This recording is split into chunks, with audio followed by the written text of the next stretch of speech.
आज आप सभी को ना मैं दोगलेपन का माउंट एवरेस्ट दिखाने जा रहा हूं। 3 खबर है, चौथी खबर थोड़ी काम की बात है, उसको थोड़ा ध्यान से समझिएगा, लेकिन फिलहाल ये 3 बात समझ लो। एक बात बताओ, केजरीवाल और भाजपा का गांधी से क्या मतलब है भाई? अब ये क्या सवाल हुआ? देखो, राजनीति में कमाल की बात यह होती है, वहां हिपोक्रेसी की सीमाएं नहीं होती है। ये पार्टी के नेता कहते कुछ है, कर और कुछ देते हैं। दिल्ली के मुख्यमंत्री और आम आदमी पार्टी के सुप्रीम लीडर अरविंद केजरीवाल कहते हैं कि पंजाब के सभी सरकारी दफ्तरों में से महात्मा गांधी की तस्वीर हटवा दी उन्होंने अपनी कुर्सी के पीछे सिर्फ सरदार भगत सिंह और डॉक्टर भीमराव अंबेडकर की फोटो लगाई। यहां तक कि उन्होंने यह भी ऐलान कर दिया था कि सभी सरकारी दफ्तरों में सिर्फ इन्हीं 2 महापुरुषों की तस्वीर लगेगी। लेकिन जब उन्होंने ना अरविंद केजरीवाल में दिल्ली में ऑपरेशन लोटस का जब ड्रामा रचा और उसे काल्पनिक लड़ाई बताई, जैसे विपक्षी बताते काल्पनिक लड़ाई है, जीत लेने का दावा जब केजरीवाल ने किया, तो महात्मा गांधी की समाधि पर चले जाते हैं, अपने विधायकों के साथ थोड़ी देर वहां बैठते हैं और मौन रह करके महात्मा गांधी को श्रद्धांजलि देते हैं। केजरीवाल और उनके विधायक राजघाट से लौटते हैं तो भाजपा वाले कहते हैं कि अजी हाँ, नौटंकी में हम कैसे पीछे। वो गंगा जल लेके पहुंच जाते हैं, वो सफाई करते हैं और कहते हैं कि देखिए, हमने राजघाट का शुद्धिकरण कर दिया है, क्योंकि ये व्यक्ति बहुत झूठ बोलता है।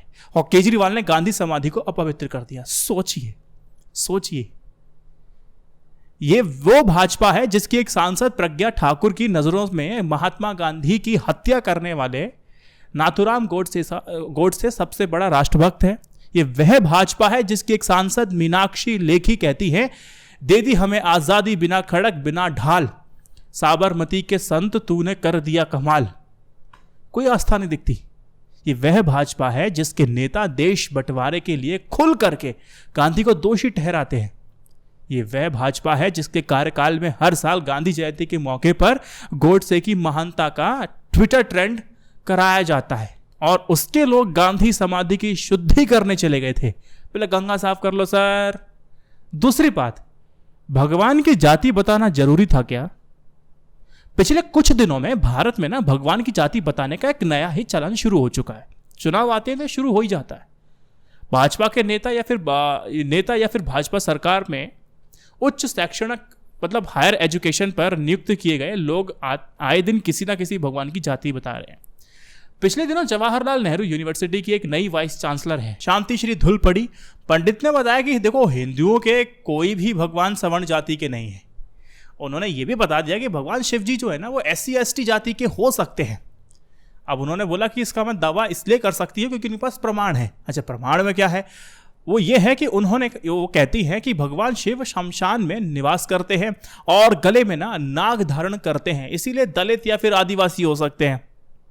यह तर्क उन्होंने दिया। और आपको कुछ याद होगा ना, कुछ दिन पहले उत्तर प्रदेश के मुख्यमंत्री योगी आदित्यनाथ ने मर्यादा पुरुषोत्तम भगवान राम की जाति बताई थी। याद है आपको? मुख्यमंत्री जी कहते हैं कि अब मुख्यमंत्री ने अपने जातीय गौरव का बखान करते हुए कहा कि ये उस जाति से आते हैं जिसमें भगवान पैदा होते हैं। मतलब ये था कि भगवान राम राजपूत हैं। अब भगवान विष्णु के एक अन्य अवतार कृष्ण को भी यदुवंशी घोषित किया जा चुका है, यानी वो यादव है। उससे पहले भाजपा के नेताओं ने हनुमान जी की जाति का विवाद भी खड़ा कर दिया था इन लोगों ने, उनकी भी जाति बता दी थी इन लोगों ने। किसी ने उनके पिछड़ा बताया तो किसी ने दलित बताया, पता नहीं क्या क्या बताया। इसमें उत्तर प्रदेश से लेकर के राजस्थान तक कई नेता शामिल थे। बाद में कई नेताओं ने हनुमान चालीसा का दोहा पढ़ करके बताया कि तुलसी जी ने लिखा है, कांधे मूंज जनेऊ साजे। इसका मतलब यह है कि वो ब्राह्मण थे। सोचे कि भारत समाज इस जातियों में बटा है, तभी तो बात करते हैं। और सरकार जाति जनगणना कराना नहीं चाहती, और जिस दिन करा लेगी उस दिन सरकार की पसीने छोड़ते नजर आएंगे।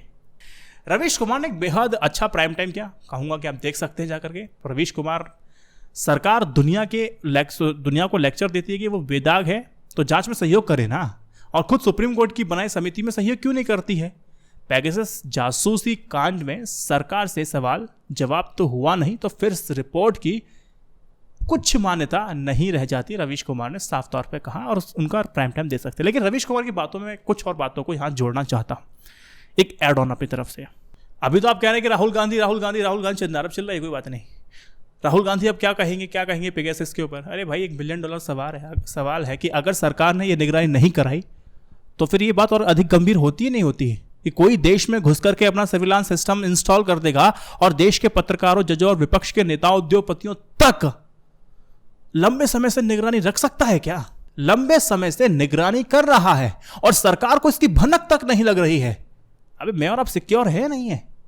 और आज जब ये सब मायाजाल खुल चुका है और सरकार से ये सवाल पूछा जाने लगा है कि जासूसी कौन करा रहा था, तो सरकार तो यही कह रही है ना कि उसने यह सब कुछ नहीं किया है, पर वह यह भी नहीं बता पा रही है कि आखिर फिर यह सब किया किसने।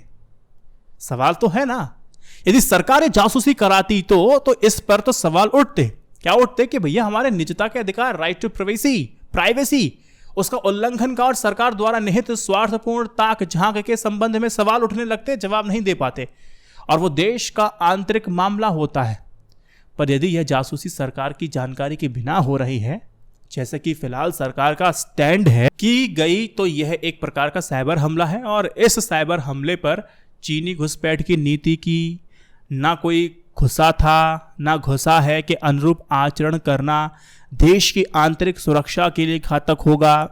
आज जब कोई भी आकर यह निगरानी कर ले जा रहा है, तो ये वह देश के सेना प्रमुखों, पीएमओ और अन्य महत्वपूर्ण संस्थाओं की निगरानी नहीं कर सकता क्या? ये कितना बड़ा थ्रेट है हमारे सिस्टम पे और हमारे देश पर। सरकार ने निश्चित ही अपनी संस्थाओं की सुरक्षा के सभी जरूरी और जो बंदोबस्त कर सकती है कर रखे होंगे, सतर्क भी होंगे, फिर भी किसी अन्य के द्वारा घुस करके इस प्रकार के महंगे स्पाईवेयर से सीजीआई के ऊपर महिला उत्पीड़न का आरोप लगाने वाली महिला अधिकारी तक की जासूसी की जाए या फिर कर जाए, और सरकार इस पर जांच तक कराने को राजी नहीं हो रही है, तो क्या सरकार ये अक्षमता को नहीं दर्शाता है? दोनों स्थितियों में चीजें चिंताजनक है। जांच में सहयोग ना करने से सरकार की नीयत पर संदेह उठना स्वाभाविक है, उठेगा भी। अब सुप्रीम कोर्ट के अगले कदम का इंतजार है, मुकदमा अभी लंबित है।